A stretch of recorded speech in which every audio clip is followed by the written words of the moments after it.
Assim que pronto. Então, a gente hoje vai conversar com o Paulo, que estaria com a gente na terça-feira passada, mas por conta da conexão não conseguiu, e aí hoje a gente vai ouvir o Paulo, que estava já começando a se apresentar. Vai lá, Paulo. Obrigada. Obrigado você. Meu nome, novamente, né, repetindo, é Paulo França Nassé. Sou da etnia Nassé, aqui da Caucaia, no Ceará.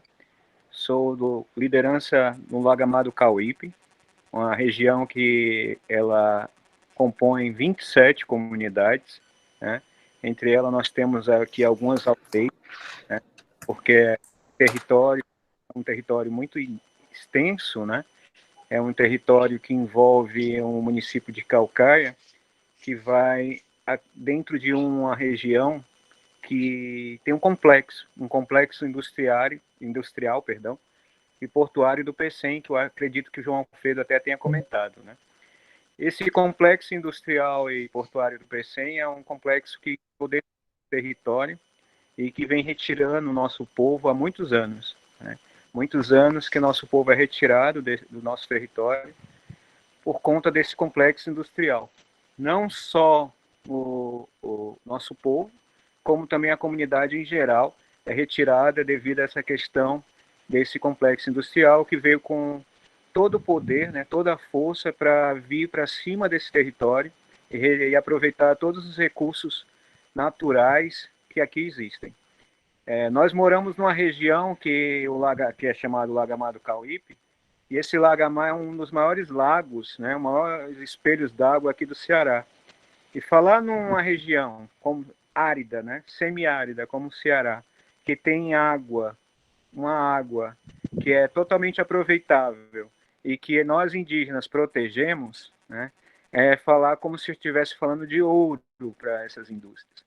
Então, eles cresceram os olhos sobre esse território, porque numa região semiárida, como o Ceará, ter um local que tem água e que ainda tem recursos, para ele é um recurso, assim, é um ouro escondido que foi achado, né? Um tesouro que foi achado. Então, nós indígenas aqui, a Anassés, a gente já existe aqui desde muito antes dessa história de marco temporal, como tanto se fala, né? Nesses dias. Para vocês terem noção, o nosso cemitério aqui, que é o cemitério do Cambeba, que fica aqui perto, dos nossos ancestrais, ele data de 1651, né? Então, daí vocês tiram mais ou menos o tempo que nós já existimos aqui na região.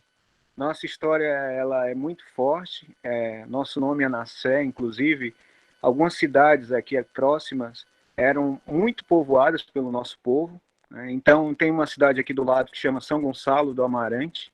Essa São Gonçalo do Amarante antes se chamava Anacetaba, né? Que quer dizer Taba dos Anassés, né? Era a nossa casa, era a nossa taba, era nosso local, nossa existência, nossa raiz. E com o tempo, não só a Taba dos Anassés, não só a Nacetaba, mas como a própria Caucaia, que quer dizer queimados, né? Que significa queimados também no tupi, veio nos colocando, veio nos abrangendo, nos permitindo que nós existíssemos também como Anassés aqui na região. Mas com a chegada do branco, muitos de nós fomos expulsos daqui. Fomos expulsos, fomos retirados por conta da ganância, né? Por conta da escravidão e da necessidade de tomar toda essa região. Então nós tivemos guerras mesmo, guerras fortes aqui na região do Cauípe, onde o sangue dos Anassés foi derramado dentro do próprio rio. O rio Cauípe serviu de local de luta, né?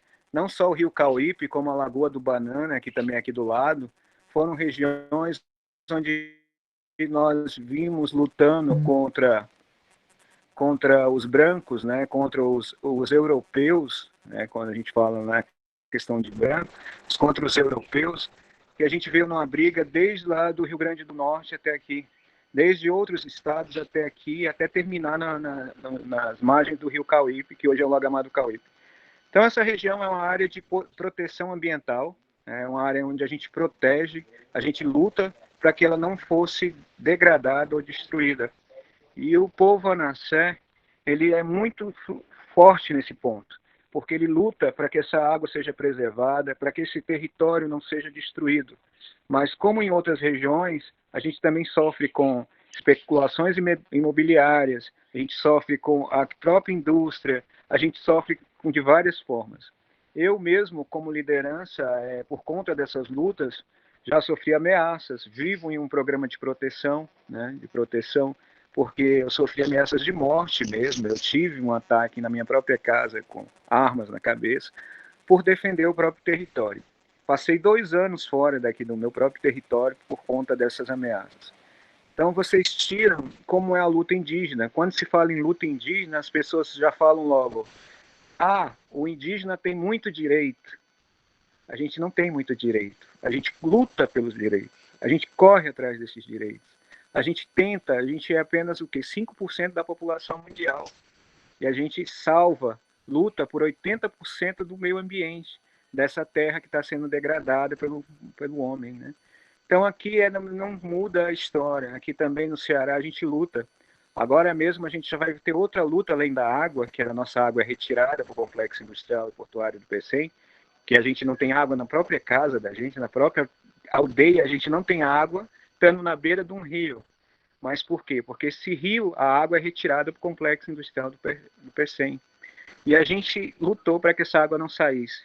Na contramão disso, a gente teve que lutar por poços artesianos junto ao governo para que o nosso povo não ficasse sem água nenhum dia. Então aqui a gente tem água 2 vezes por semana, a gente não tem água todos os dias, a gente acumula essa água, guarda essa água e vai utilizando durante a semana.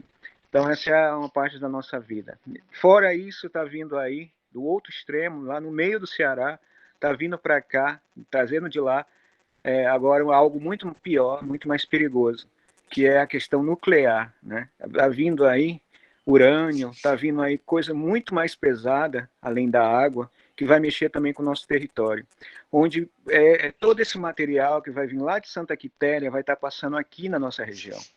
Então imagina só, tanto o povo de Santa Quitéria, né, que é um povo que está lá no centro do Ceará, no sertão central do Ceará, quanto nós que estamos aqui, no território indígena, próximo ao mar, vamos ser afetados, porque a gente já é afetado com a poluição que vem da termoelétrica, já somos afetados com a siderúrgica, que utiliza carvão mineral e que seu carvão solta os poros e vem para nossas plantações, vem para o nosso rio, vem para nossas frutas não são as mesmas coisas, a fruta não tem mais o mesmo sabor, a gente sofre todas essas intempéries, todas esses males que o ser humano possa imaginar, né? Uma vez eu até conto muito isso, que uma discussão com um governador daqui sobre a água, inclusive, ele olhou para mim e disse que eu não era técnico para entender de água, que quem entendia de água era o técnico lá do secretário, né, de recursos hídricos ou coisa do tipo. E eu disse apenas que quem entende das coisas é quem vive no lugar, é quem está sofrendo com a necessidade daquilo, ou que vive a partir daquilo, que sente na pele todos os dias a necessidade de correr para ter aquele recurso. Então, quem entende da água do rio Cauípe somos nós que estamos à beira do Cauípe, somos nós que tiramos o peixe dali, somos nós que precisamos tirar um pouco de água, às vezes até para aguar uma planta, mas que não temos água na própria casa. Então, nosso povo Anassé vive assim, vive na luta para preservar nosso meio ambiente, para não destruir, né, esse meio ambiente que é tão bonito, é tão vasto. Nós temos aqui uma região, para vocês terem noção, que nós temos uma árvore que do local, né, nativa, né, que é a carnaúba, que é uma das mais conhecidas, que onde extrai o seu pó, que serve para cosméticos, serve até para foguete, né? E o que acontece? Nós protegemos essa carnaúba, nós protegemos toda essa região que é tão forte, tão bonita, né? Temos dunas, onde embaixo dessas dunas tem aquíferos, né, que tem tanta água, e que hoje o empreendimento imobiliário vem tentar destruir. São tantas as coisas, são tantas as forças, a gente tem as serras, a gente tem as montanhas, onde a gente planta, onde a gente colhe. Então a vida de um indígena não é só direito, né? São lutas, são momentos que a gente corre para estar com, não só por nós, mas também por todo o povo. por todo o povo, que a gente diz que a luta não é só nossa, indígena, é de todo mundo. A luta pela Mãe Terra não é só do Paulo, não é só do cacique Anassé, que é meu cacique, o Roberto, não é só por cada um dos parentes que estão nas 23 aldeias aqui na Caucaia. É por todos nós, indígenas ou não, né? Quando essa semana eu tive no ATL, no acampamento Terra Livre, né?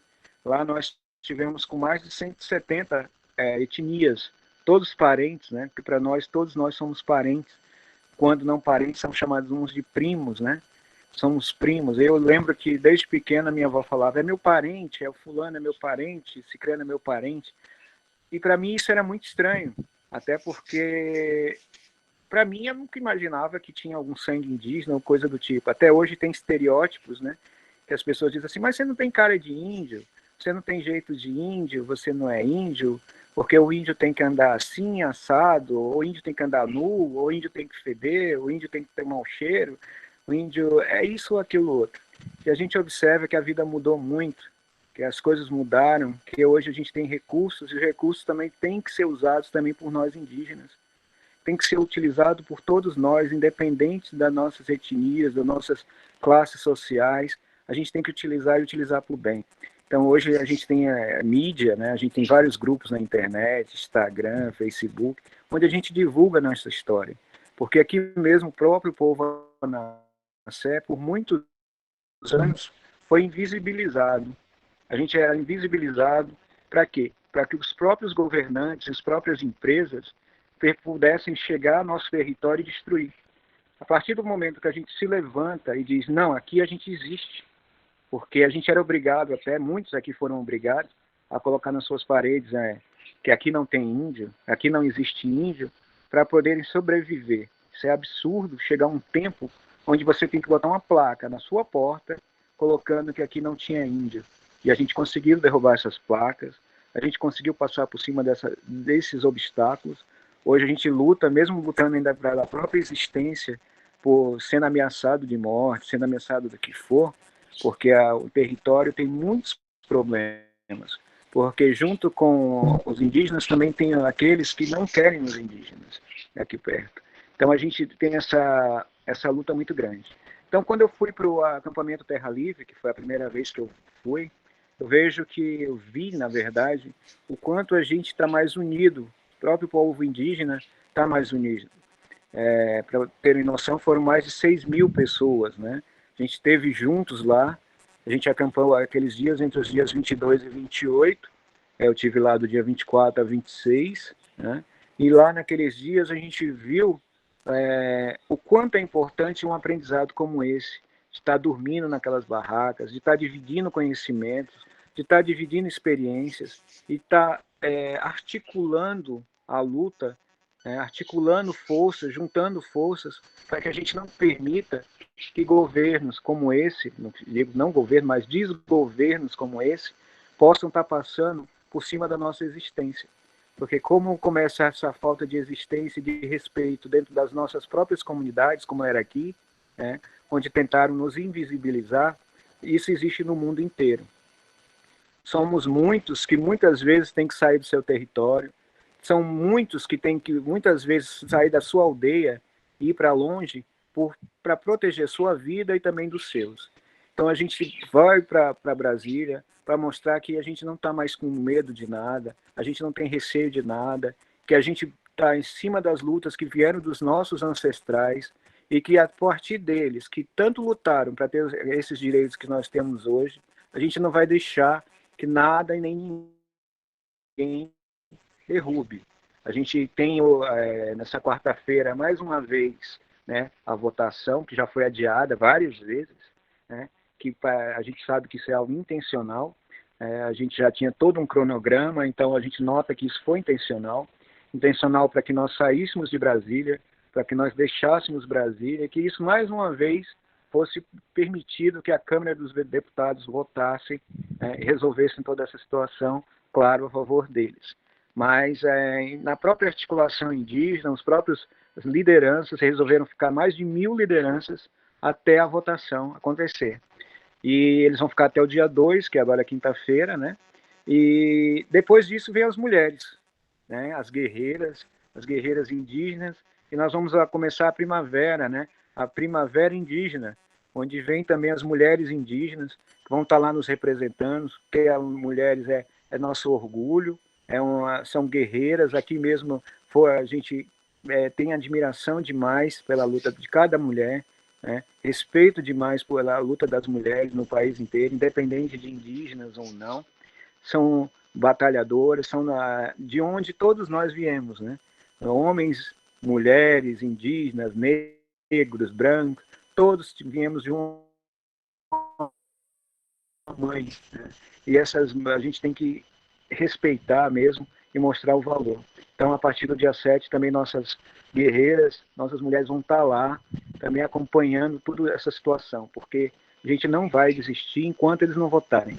Enquanto eles não votarem, a gente vai estar indo, voltando, buscando recursos, mas a gente vai mostrar que a gente existe. E aqui também no Ceará, como em outros lugares, a gente também vai ter protestos, vamos ter atos, nós vamos ter atos tanto na quarta-feira, né, quando começa a votação lá novamente, como também na quinta-feira. Os atos indígenas, só para explicar, são atos pacíficos, né, até que o governo já quis dizer que nós usamos armas brancas, até durante a ATL, teve a Paulo, votação lá desculpa. que definiu que os indígenas não poderiam... É porque cortou um Oi, pouco. Desculpa, cortou um pouco, não sei se para todo mundo. Mas como cortou para mim, talvez se tu pudesse recuperar um pouquinho, tu estava falando nessa quarta-feira, né, que a partir das 2 horas vai recomeçar a votação e já vão ter organizações, né, manifestações em cada lugar. Por exemplo, no Rio de Janeiro deve ter as manifestações em determinados lugares, aqui em Fortaleza vai ser na Praça da Bandeira, né? E já que eu te interrompi, eu vou até aproveitar e te perguntar assim, se a gente pode te interromper para fazer perguntas ou tu quer guardar um tempinho no final para fazer pergunta? Pode interromper, sem problema. Até se quiserem perguntar alguma coisa, já podem ficar à vontade. Então, posso repetir só a questão da... Isso, era o que eu ia te pedir, para tu voltar só um pouquinho para a gente recuperar essa ideia, mas agora eu vou fechar o microfone. Valeu, gente. Pronto.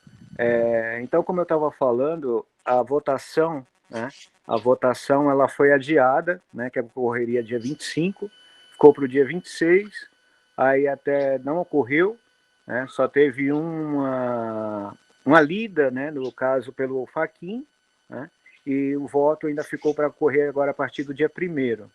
Então, no dia 1º, nós vamos ter atos, né, no Brasil inteiro, e aqui em Fortaleza vai ser lá na Praça da Bandeira, né, e vamos ter outros atos também, não só na quarta-feira, mas na quinta-feira, e na quinta-feira vão ser nos territórios. Na quinta-feira já começa a acontecer nos territórios. Como assim? São atos que são atos sem violência nenhuma, são pacíficos. A gente costuma fazer nas rodovias, né? E nesses atos a gente fecha as rodovias, mas ao mesmo tempo a gente conscientiza o porquê estão acontecendo esses atos. A gente não apenas fecha por fechar, mas a gente também dialoga com as pessoas que ali estão, né? Mesmo sendo ofendido, porque indígena é muito ofendido, né? São muitos palavrões que a gente recebe, é pior do que juiz de futebol, mas a gente tenta explicar para as pessoas o porquê daquilo, o porquê da nossa luta, por que acontece tudo isso, né? Então, assim, vão estar acontecendo esses 2 dias. Na quarta-feira tem esse ato, onde a gente vai culminar com o término dele lá na praça, e junto com o telão, onde vai ser assistido, né, a votação. E na quinta-feira acontecem esses atos nos territórios, justamente para que as pessoas conheçam, né, possam ver a nossa luta também, o pessoal da região. Tu pode contar para a gente um pouquinho quais são as reivindicações indígenas e como é que o marco tem, nessas duas pontas, né? O marco temporal está propondo o quê e o que os povos estão enfrentando? Só para situar a moçada, porque o STF, né, gente, essa votação está no STF, o Fachin deu a entender que o voto dele seria a favor dos povos, né? Então, já tem mais ou menos aí um indicativo, mas é como o Paulo está falando, esses adiamentos, eles são para desarticular o movimento, né? Mas que bom ouvir aí que vocês estão com tudo, porque também é o que a gente vê, né? E que estão resistindo. Verdade. Então, o marco temporal, como o próprio nome já fala, né, vem de um marco, de uma data, de uma época que a gente poderia estar dizendo assim, que começa os direitos indígenas, né? Felizmente, eles querem colocar um marco temporal como se fosse a Constituição de 88, né? Como se os indígenas que tivessem terras até aquela data, a partir daquela data, até aquela data, seriam esses que teriam continuidade, teriam direito à demarcação. Então, assim, antes disso, é como se a gente não existisse, né? Antes da Constituição de 88, é como se os indígenas não existissem. Sendo que a gente já existe bem antes de tudo isso, a gente sempre existiu aqui.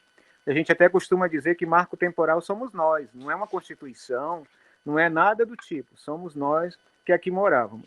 Então, essa luta é justamente para que não exista essa lei, esse projeto de lei, que venha dizer que indígena que não tinha lutado até 88, não tinha começado a demarcação ou algo do tipo, não perca seus direitos. E outras, etnias como a nossa, a Nassé, que ainda estão em processo de demarcação, não percam essa luta, não percam esse direito de dar continuidade a esse processo. Porque se o marco temporal é aprovado, todos os povos que têm esse direito, estão na luta pela demarcação, vão perder. Principalmente nós que ainda estamos em processo de demarcação. Vamos estar perdendo o direito de estar lutando pelas nossas próprias terras. Quer dizer, a gente vai perder o que é nosso, né? Perder direitos que são nossos. Fora isso, não só o marco temporal, também tem outras PLs, como a 490, como a da grilagem, né? Então, são que podem utilizar os nossos territórios para várias coisas, né? Para mineração, para plantação, para criação de animais, né? Então, são muitos ataques. São muitas PLs, não é só do marco temporal, mas a do marco temporal a gente coloca mesmo com base, porque eles colocam como se a gente tivesse direito apenas a partir da Constituição. E não é o fato, não é isso. A gente já existe bem antes do que isso, né? E isso atinge todos nós em todos os direitos, porque a partir do momento que você acaba com os direitos à demarcação, você acaba com o direito à educação indígena, você acaba com o direito à saúde indígena. Então, não é só quando você tem a visão apenas que a pessoa não, os indígenas não vão poder mais demarcar suas terras, você não tem a visão também que, além disso, a gente vai perder também outros direitos. A gente agora, por exemplo, lutou pelo direito à vacina, né? Nós aqui não temos um posto de saúde indígena na nossa aldeia. E a gente teve que ir atrás, teve que lutar, teve que ir atrás da FUNAI, obrigar a prefeitura a ver que aqui nós temos indígenas e tínhamos que ser vacinados. E fomos vacinados.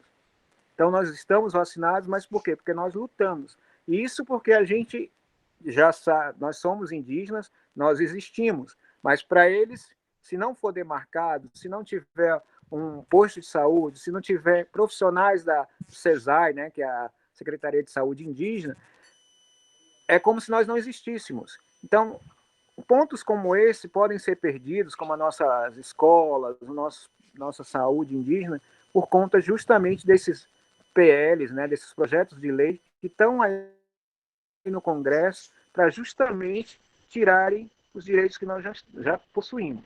E também acabar justamente com a luta que a gente está tendo com essas demarcações. E os outros parentes, que não digo aqui do Ceará, mas de outros lugares que estão sendo atingidos com a questão da mineração, que é muito forte, né? Acho que esse é um dos piores problemas que existe, né? Principalmente na região norte, aí no Acre, Rondônia, e toda aquela região do Amazonas mesmo, que são atingidos pela questão da mineração. Aqui nós estamos sendo atingidos pela questão muito industrial, né? Que eu até comentei na questão agora nuclear, mas todos nós estamos sendo atingidos pela questão do capitalismo, pela questão da destruição e apenas do interesse econômico, onde deixa-se de lado a questão da proteção ao meio ambiente, porque o que mais cuida do meio ambiente são os indígenas. Então, se não há proteção aos indígenas, também não há proteção ao meio ambiente. Se tira-se o direito do indígena, com certeza o meio ambiente vai ser mais fragilizado, nós vamos ter menos proteção e a tendência é, claro, que ser mais destruído todo o nosso nosso ecossistema, né? Agora eu vou deixar vocês perguntarem alguma coisa que eu falo muito. Quem se anima? Eu fiquei muito. Não sei se eu vou falar também, porque eu também falo muito, aí já estou aqui me adiantando. Então, vou dar um tempinho aí, ver se a moçada quer fazer algum comentário. Que a gente estava conversando antes, né, e tinha essa curiosidade de saber como é que é a descoberta, porque o João comentou e eu fiquei bastante curiosa, porque o processo de descoberta, né, como se você tivesse de fato algo velado, né, tá ali escondido e você vai procurar, né, vai quase cavar com as mãos a sua própria história, né? Isso de você perguntar de onde é que seu pai vem, onde é que sua mãe vem, essas lembranças, né, da minha avó dizia um parente que você sabe que não é exatamente consanguíneo, mas é um parente porque participa de uma história comum, né, de uma memória comum.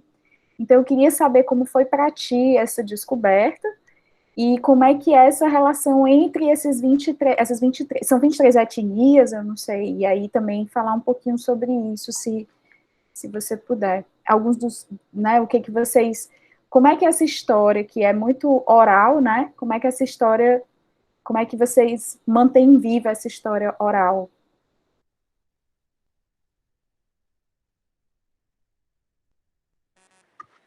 Na verdade, assim, minha luta já vem mais de...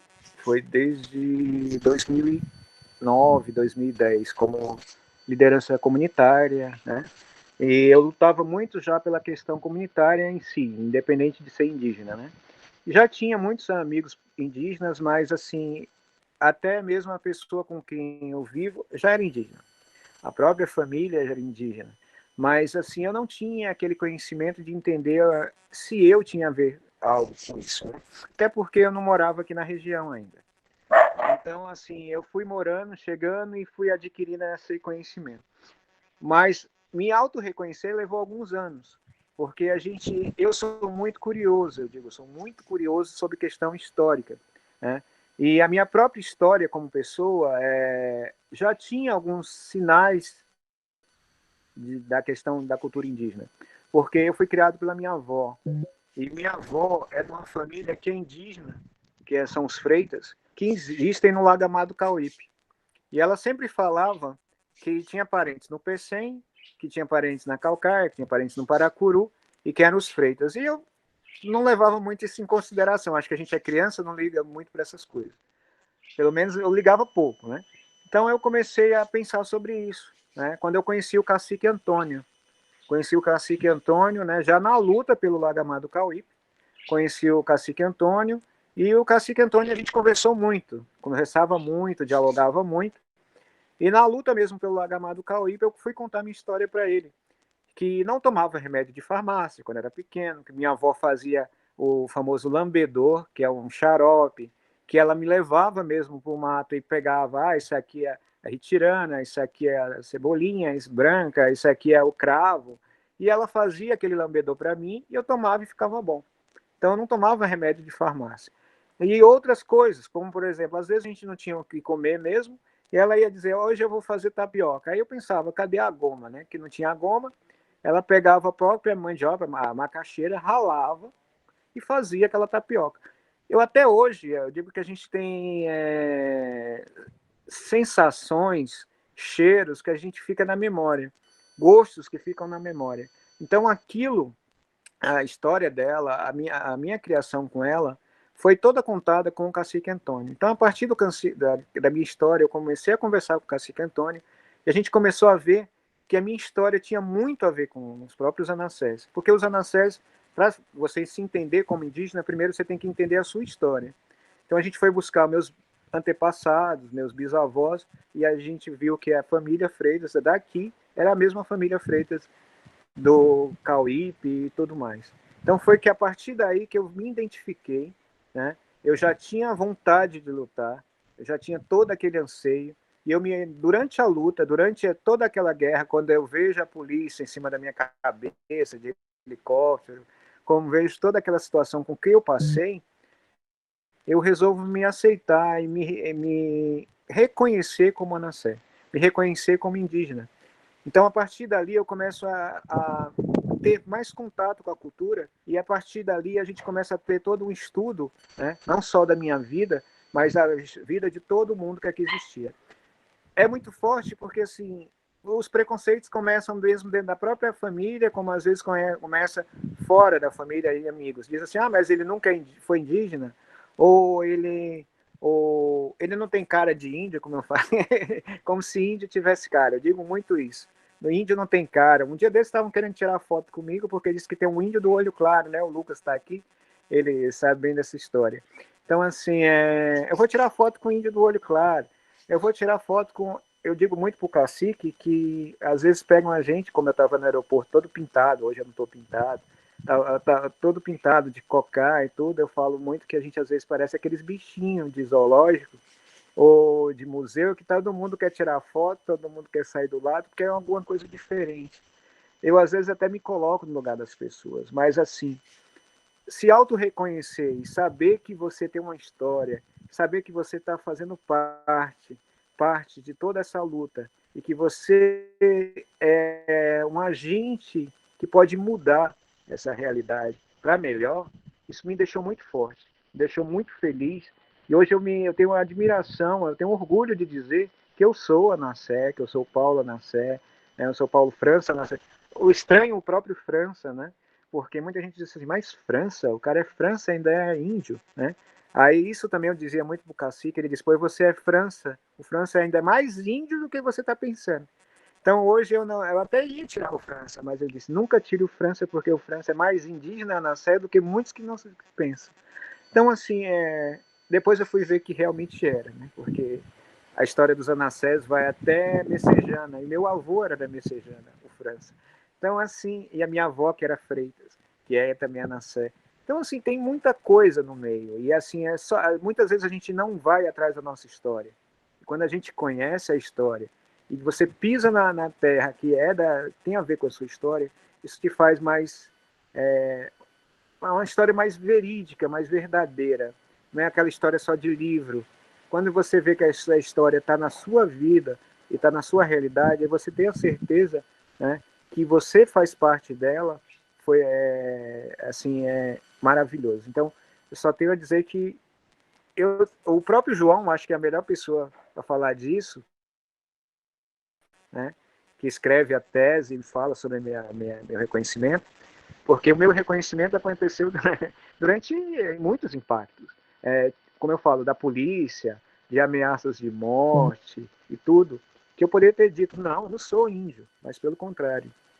Eu digo muito aos meus ancestrais, à minha espiritualidade, aos nossos encantados, né, ao próprio cacicado, que tudo me levou a dizer, eu sou indígena e vou lutar pelo meu povo. E eu estou aí por conta disso. É isso. Falei demais, eu disse.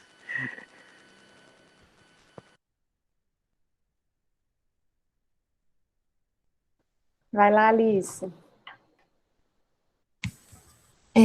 Primeiro, eu queria agradecer ao Paulo por estar aqui falando com a gente e agradecer por tudo que você faz pro planeta Terra, né? Enfim, e eu queria saber um pouco mais sobre a primavera indígena que você citou rapidamente.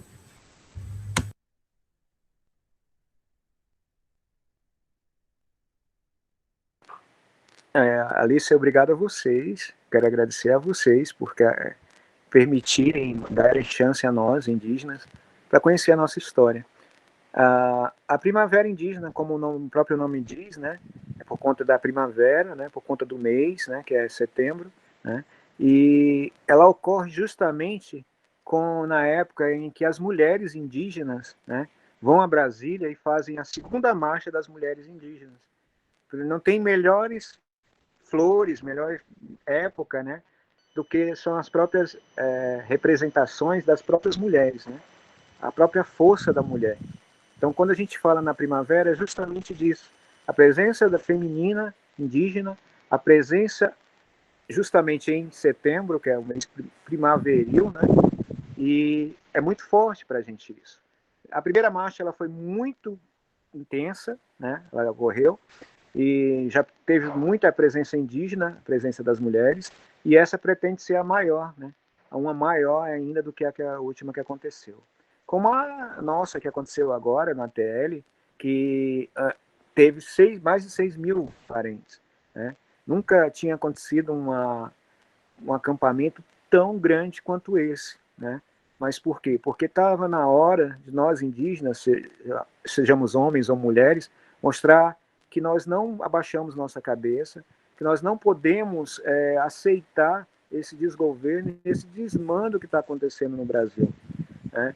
Que o nosso país está sendo entregue a esses grandes capitais, está sendo entregue às indústrias que só visam destruir o meio ambiente, que só visam interesses próprios e esquecem do lado do começo, esquecem da mãe terra, esquecem da terra que a gente precisa tanto, né? E eu acho que não tem melhor representação agora em setembro para dar mais força do que a presença das mulheres. Então, por isso é o nome primavera, primavera indígena, né? Que seria justamente em setembro com as mulheres, com a presença das mulheres. Acho que deu para entender. Obrigado.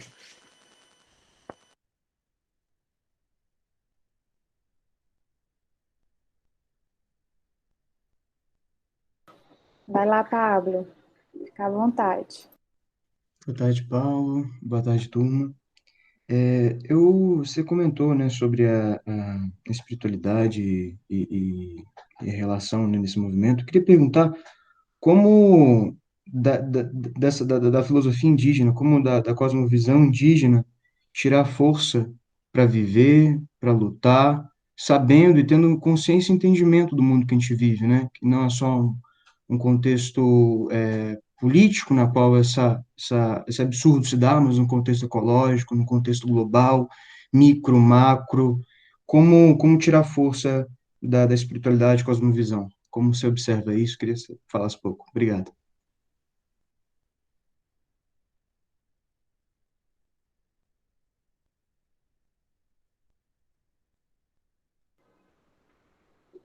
Tu ouviu, Paulo, Pablo, direitinho? cortou um pouquinho, mas eu só não entendi o final eu não entendi.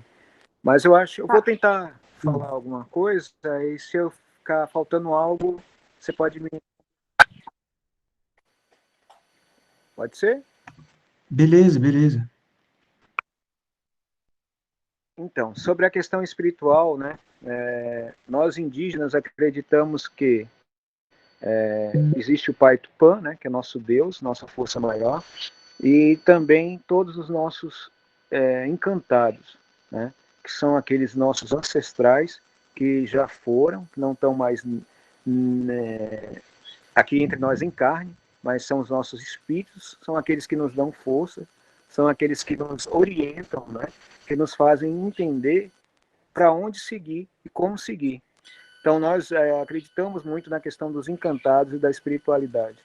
E sabemos que a própria terra, a própria mãe terra, a própria natureza, ela fala através dos encantados, ela fala, ela chora, o pássaro fala, a árvore sente. Então, todos nós indígenas, a gente sabe que a própria terra, a própria mãe natureza, ela grita, ela chama, ela nos pede ajuda.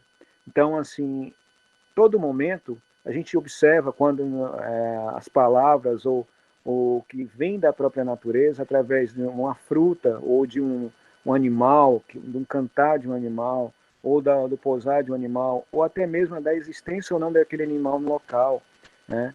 Então, o que acontece na natureza, na região, é sentido.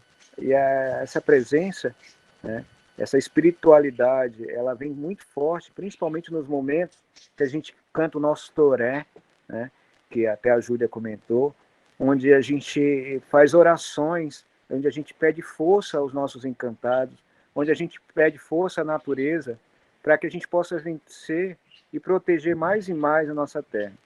Muitas vezes a gente chama pela própria Jurema, né? A gente chama pelos encantados, a gente chama pelos nossos ancestrais, a gente chama pela força do cascado, a gente chama pela força de cada elemento que aqui está, né? Então a gente quando canta o toré é uma oração que a gente faz, né, para a Mãe Terra, pedindo força para que a gente consiga vencer todas essas lutas, né, que a gente sempre está travando junto contra esse absurdo que é o povo que vem para destruir, né, a natureza. Agora o finalzinho eu não te entendi, Pablo. Não, era isso mesmo. Como vocês veem isso, como retirar a força, né, desse vasto campo, assim, para lutar mesmo. Mas obrigado. Eu queria até complementar essa pergunta do Pablo, se tu podia descrever um pouco como é que é esse cotidiano de rituais, se tem algum que você queria descrever para a gente como muito significativo, né? Já que não tem dissociação, né, Paulo? Quando a gente fala de luta indígena, você está falando de uma luta que passa pela espiritualidade, que passa pelo cuidado com a terra, que passa pelo cuidado das relações, não é só essa etnia que vai se beneficiar, é o mundo todo, é a terra, né, como a Alice falou. Então tem uma visão assim mais total, né, que engloba todos esses elementos. Aí a pergunta do Pablo é muito boa para a gente, para saber um pouquinho mais como é esse cotidiano. A gente conhece o cotidiano dos rituais católicos, por exemplo, que são muito presentes na vida brasileira. A gente conhece até mais um pouco os rituais das religiões afrodescendentes, né? E aí os rituais indígenas, como é que são? Assim, eu estou falando meio da minha perspectiva, né? Que eu conheço um pouquinho mais desses e conheço pouco o indígena, e aí se você puder falar um pouquinho, seria ótimo.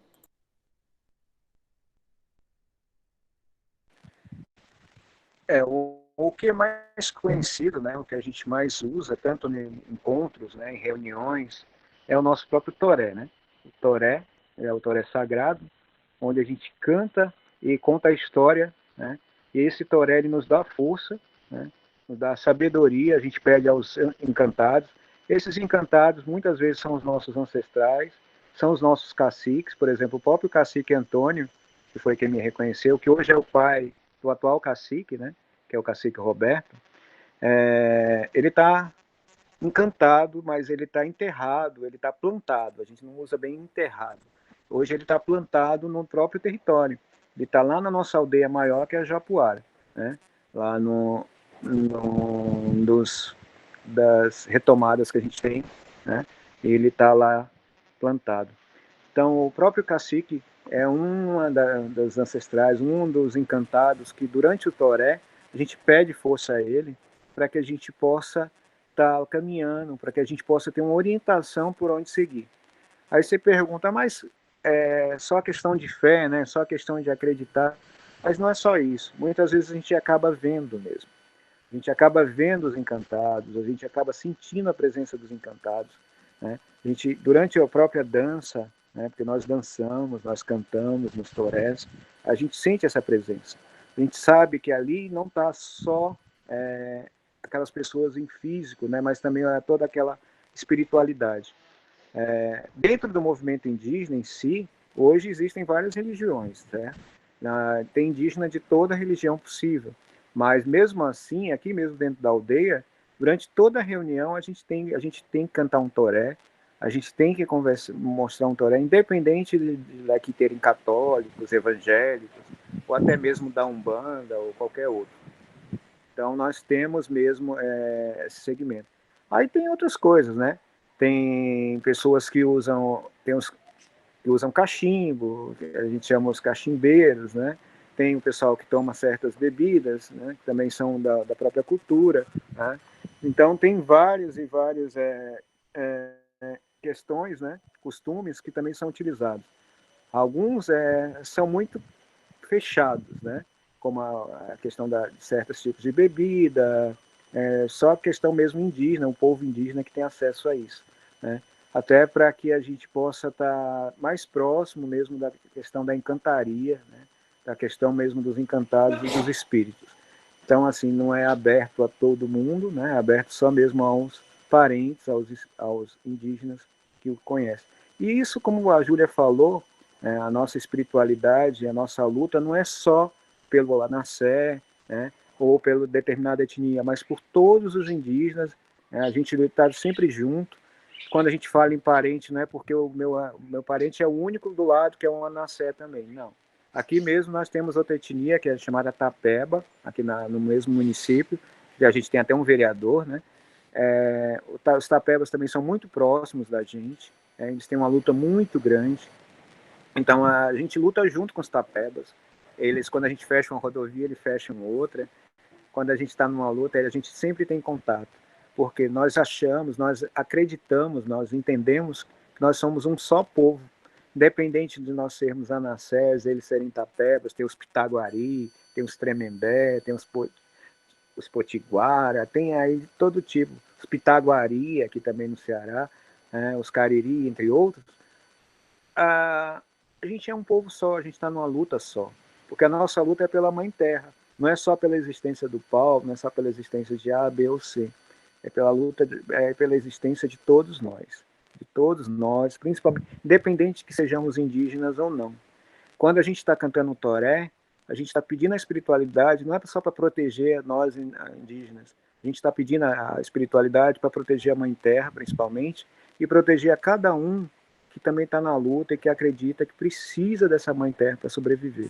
Então é isso que nos dá força, é isso que nos incentiva a existir e a continuar existindo e lutando, não só por nós indígenas. Obrigada. A Juliana tinha levantado a mão, não sei se baixou, mas Juliana, quer falar? Depois a gente passa para a Laércia. Oi, bom dia. A minha pergunta é mais para a próxima política, porque é uma coisa que importa, né, para todo mundo, que determina muita coisa para a gente. É uma pergunta específica.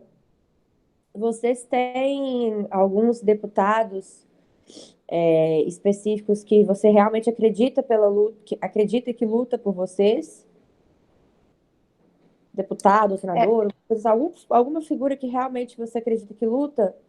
E quem? Para eu saber quem que eu voto, etc. Boa, Juliana.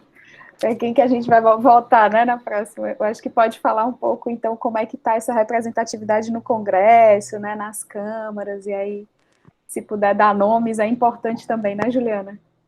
Sim, que é interessante, eles falam bonito, né? Mas a gente tem que saber direito, de verdade, o que está acontecendo mesmo. Ok, Juliana, obrigado pela pergunta. Às vezes, quando eu vou participar de alguma palestra ou algo do tipo, ou aula, sempre eu costumo perguntar se pode ou não falar alguma coisa a respeito de política. Porque, assim, a prioridade é falar da nossa luta, né? Luta indígena. A política em si, a gente é necessário, porque a gente vive num país e vive num mundo que a política é quem coordena tudo isso, né? Realmente existem pessoas que também, como em toda profissão, existem pessoas boas e existem pessoas ruins, né? Até dentro do próprio movimento também existe, né? A gente também, às vezes, tem que tirar a raiz podre, né? Tirar uma coisa ruim, a fruta podre, né? Para que não estrague as demais. Na política também existe. Aqui mesmo no nosso território, aqui mesmo na Caucaia, no município, nós temos um indígena, né? Que é o Veibe, que ele é tapeba e também é um dos que lutam junto com a gente, né? Como eu falei, independente da etnia, eu sou Nassé, ele é tapeba, mas a gente dialoga sempre bem. E o que acontece é um único indígena aqui, né? E que é político, e também assim é o único que é contra, é oposição, que luta pelos indígenas, que está ali conosco, porque o restante, na sua maioria, é contra. Na questão eu também sou militante, eu também faço parte de um partido, né? Eu faço parte do PSOL, né? E assim, eu nunca exerci cargo nenhum, né? Nem me candidatei a nada, mas assim, eu milito principalmente pela causa indígena, né? Que é a nossa causa, pelo meio ambiente. E junto comigo existem pessoas que também lutam, né? Como o próprio Renato Roseno, que é deputado estadual aqui no Ceará, né? Ele é um dos que ajudam muito na questão do meio ambiente, né? Da luta pelo meio ambiente. Então, assim, existem partidos que eles estão mais por esse lado, né? que acreditam mais na ecologia, no ecologia, no ecossistema, numa política mais ecologicamente correta. Aqui mesmo no Ceará nós temos também o próprio Gabriel, né, que é o vereador também em Fortaleza, que é do PSOL. Então são mais da esquerda. O povo da esquerda está mais com a questão indígena, né? A direita em si ela não quer essa luta indígena, ela não quer que nada que envolva indígenas, negros, LGBTs tenham tanta oportunidade. Então a gente vê mesmo que a própria esquerda está mais por esse lado, né? Então tem aí um dos possíveis candidatos aí na presidência, que é o Glauber, né, também do PSOL, que também... Então você vê que eu falo muito do PSOL, mas não só o PSOL, como o PT, entre outros, são partidos de esquerda que ainda acreditam, né, na natureza, acreditam que a gente possa fazer alguma diferença. Porque assim, eu não estou para fazer campanha, mas a gente tem que ver onde são aqueles que ainda acreditam que o meio ambiente é importante, que a causa indígena é importante, e que a gente possa ainda continuar ter oportunidade. Mas eu também acredito, como a gente dialoga muito os indígenas, que a gente precisa colocar mais indígenas na política, que a gente precisa ter mais representantes, mais pessoas que lutem pela causa. Esqueci de falar uma deputada muito importante, que é a Joênia, né, que está lá em Brasília nos representando muito bem. Ela é primordial. Teve a Sônia Guajajara, que também foi vice lá do nosso querido, agora me deu um branco, falo tanto nele, agora me deu um branco, que foi Boulos. Se alguém puder me ajudar, Boulos, pronto. Então, a Sônia foi a vice do Boulos, e a gente sempre dialoga também, é uma ótima pessoa. Eu acredito que a Soninha também deve vir aí em alguma coisa. Mas são pessoas assim que a gente precisa. A Joênia é maravilhosa. A Joênia, acho que é uma guerreira que está lá no meio de tanta coisa difícil, né? Gente ruim. Então são pessoas como essa, principalmente as da esquerda, que estão mais conosco. Tá bom? Obrigado, eu espero ter respondido. Obrigada, esposa. Laécia, pode... A voz do microfone está com você.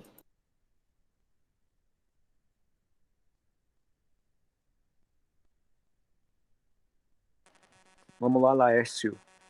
É meu parente também. Ah, tá, porque tem o Laércio e tem a Laécia. Aí eu não sabia se era a mesma pessoa. Tem os dois. Boa tarde, pessoal.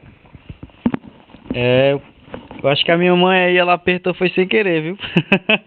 Ela entrou no Meet aí e apertou sem querer. Mas, Laércio, se você quiser dar um alô, né? Você tinha até falado sobre um conflito que o João nem sabia que estava acontecendo, enfim, porque Laércio foi quem também falou um pouquinho, a Ana Maria também, e o Júnior na terça passada.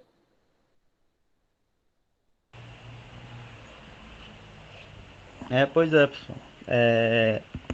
Foi na terça-feira, né? No caso, nós estávamos falando sobre os conflitos, né? Sobre o Lago Amado Cauípe, o que estava... O tempo da guerra que houve, né? Um dos primeiros motivos, assim, pra gente se auto-reconhecer, eu acho que eu, né? No caso, o Paulo não. O Paulo já vinha mais há muito tempo. Mas eu, no caso, foi naquele momento. E isso mais eu cheguei no meio pro fim da aula aqui da senhora e eu tô meio perdido. Não, tudo bem, era só se você quisesse compartilhar alguma coisa aí, mas fica à vontade. E só puxando essa conversa que a Juliana trouxe, né, dessa política partidária, porque política é o que a gente faz todo dia, né, a gente está ali o tempo inteiro se posicionando, né, como o Paulo falou, existe uma coisa bem mais guarda-chuva de tudo que é a luta indígena. E como é que isso se transforma em política partidária, como é que isso se transforma em projeto de lei de proteção, como é que isso se transforma em normas coletivas, né, que façam com que a maior parte da população seja beneficiada e não só determinados grupos. E aí, Juliana, eu acho que vale a pena... Ixi, lá, eu acho que teu microfone tá... Não, deu certo. Eu acho que vale a pena olhar para essas decisões. Quem é que está, não só quem representa fisicamente, né, como a Joênia, como foi, alguns anos atrás, o Juruna, né, como foram várias outras representatividades importantes, olhar mesmo para esses projetos. Quem é que está propondo um projeto que beneficia a maior parte da população e não um grupo só específico, e não quem está mais olhando ali para o tipo de exploração da terra do que um acolhimento da terra. Eu acho que vale a pena, Paulo, desculpa se eu estiver também me estendendo muito, é que a maior parte da moçada que está aqui também é aluna de um ateliê nosso que chama Ateliê Terra. Então, a gente, nessa escola de arquitetura, os meninos e as meninas aprendem não por o que cada edificação vai ser. Então, essa edificação é um hospital, então tem aqui um determinado tipo de uso, né, que é o programa que a gente chama. Mas aprende a partir dos materiais. E terra é o material mais abundante, né? Só que não existe ainda, ou preciso atualizar isso, mas está em processo de regulamentação, um conjunto de normas que regularize a construção com terra, porque com contrato você tem as normas, porque aí você precisa determinar que tipo de material tem que ser usado para ser seguro, que tipo de tamanho tem que ser para ser seguro, e com terra não existe isso. Então, é também um tipo de material, né, assim, se a gente está falando não só do planeta Terra, da mãe Terra, mas daquilo que a gente pode fazer com a Terra e que não seja de uma perspectiva exploratória, né? Então, assim, o pessoal que está aqui está, inclusive, atento para isso, esses tipos de construção com terra. E aí, a minha pergunta, né, esse preâmbulo gigantesco, a minha pergunta era se tu podia falar um pouco como é que são essas habitações, né, como é que é o habitar nessa terra, assim, aí é um vacilo meu, né, deveria ter pesquisado mais, mas a gente tem a imagem estereotipada da oca, e que a habitação indígena se resume à oca, né, então como é que seriam essas outras habitações, e como é que seriam, como é que é esse modo de construção, é coletivo, como é que aprende, não sei se estou me embolando muito já.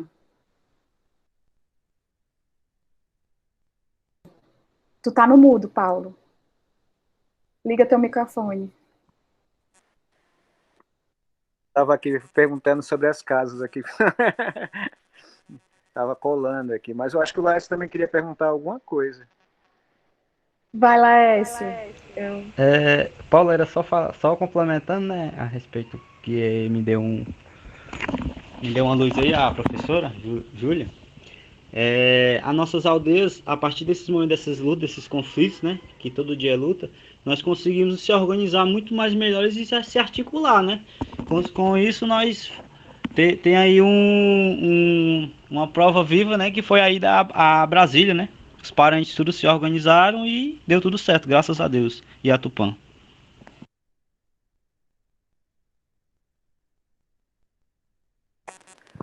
Bem, sobre a questão das casas, o que a gente pode falar é o seguinte: a maior parte das casas, hoje a maioria já está em alvenaria, né? Então, até mais um estranhamento, né, quanto à questão indígena, né? Existe até aqui mesmo uma reserva indígena, né, que também é de uns anassés que foram nos separando da gente, que hoje já são de alvenaria. Mas muitas das construções aqui ainda são de sapê, né, que a gente aqui não chama de sapê, né? Chama de... Agora, tá me dando branco direto.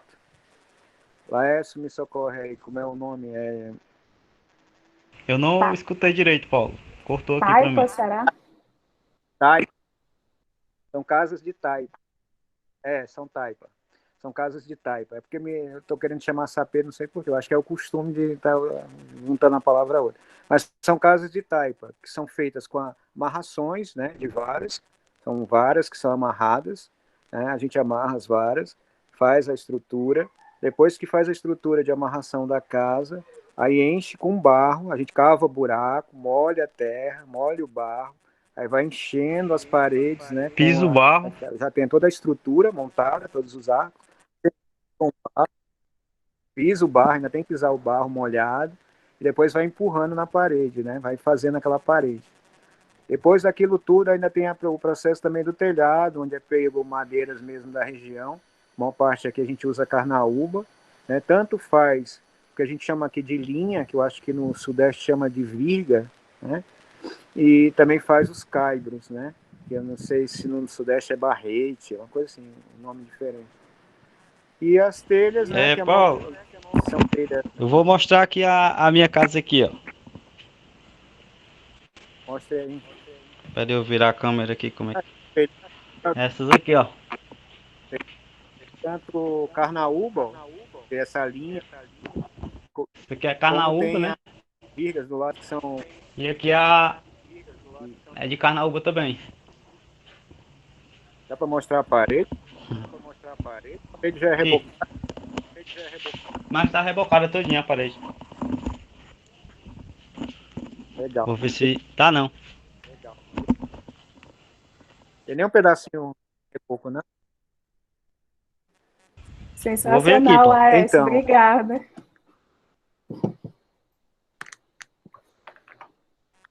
e depois até posso mandar fotos para vocês das casas aqui, para vocês verem, até mesmo sem um reboco, sem a estrutura, para vocês conhecerem como é essa parte de taipa, né?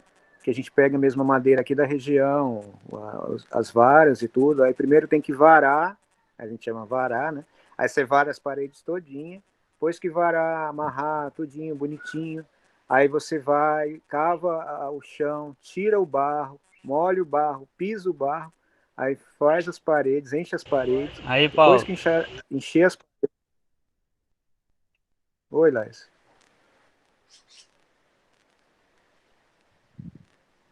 Ele está mostrando. Então, é isso. Perfeito, gente. Obrigada, Laércio. Super participação.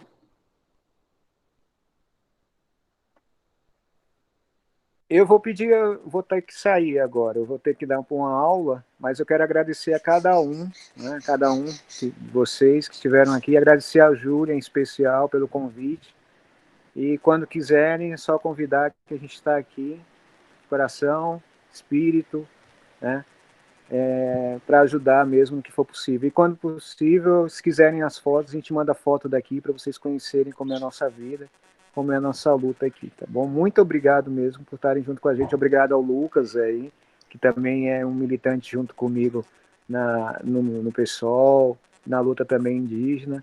E a cada um de vocês que tiveram, ao também ao parente Laércio, e cada um, a Júlia mais uma vez, né, por ter lembrado e ter tido essa paciência de me convidar mesmo depois do problema lá com a internet na TL, tá bom? Grande abraço, que Tupã, Deus abençoe a todos, gratidão.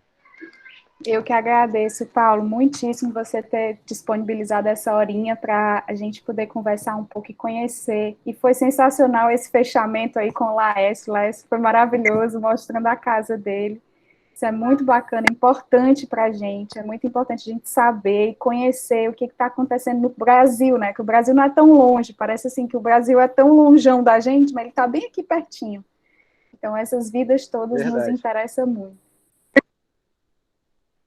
E se Obrigada. quiserem depois conhecer mais a nossa história, tem o Instagram, o Lagamar do Cauípe. O nome é Lagamar do Cauípe, tudo junto. E lá, a partir de lá, vocês também vão achar o meu e os nossos povos aqui também. Tá bom? É o Obrigada. do Cauípe aí. Isso mesmo. Tá, obrigado e até breve, se Deus quiser. Até breve. Tchau. Obrigada. Eu vou interromper a gravação. Tchau, tchau, Paulo. Até amanhã na